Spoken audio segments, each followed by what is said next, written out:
Hello everyone, সবাইকে স্বাগত জানাচ্ছি আমাদের খুলনার দ্বিতীয় দিনের ব্লগে। হলুদের পরদিন সকালে উঠে সাধন চন্দ্রের মিষ্টান্ন ভাণ্ডারে সেখানে আমরা লুচি এবং ভাজি দিয়ে নাস্তা সেরে চলে যাই বিএল কলেজে। বিএল কলেজে ঢুকতেই চোখে পড়ে চুই ঝালের এই ঝালমুড়ি। তখন মাত্র সকালে ব্রেকফাস্ট সেরেছি, কিন্তু এটা তো আর মিস করা যায় না, কারণ সবসময় তো আর এই জায়গায় যাওয়া হবে না। তাই ঝটপট সেই চুই ঝাল দিয়ে তৈরি করা মুড়ি নিয়ে নেই এবং সেটা খেয়ে দিয়ে বিএল কলেজ ঘুরে আমরা চলে যাই বিয়ে বাড়ি।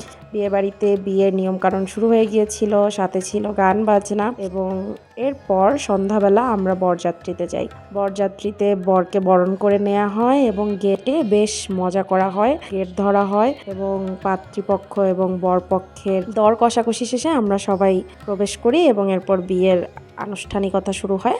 এখানে এই যে শুভ দৃষ্টি হচ্ছে এবং এই মোমেন্টগুলো আমার উইটনেস করে অনেক বেশি ভালো লেগেছে, কারণ সবসময় এই ধরনের বিয়ে দেখার সুযোগ হয় না এবং এটা আমার জন্য ফার্স্ট এক্সপিরিয়েন্স ছিল, যেটা আসলে সত্যি অনেক বেশি স্পেশাল।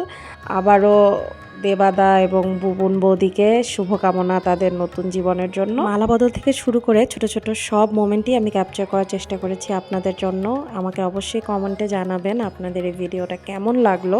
এ ধরনের ভ্লগ আরও দিব কিনা সেটাও কমেন্ট করে জানাতে ভুলবেন না। শেষমেশ আমাদের ফটোগ্রাফার জামাইবাবু তার বউয়ের ছবি তোলায় ব্যস্ত। Last of all, thanks for watching.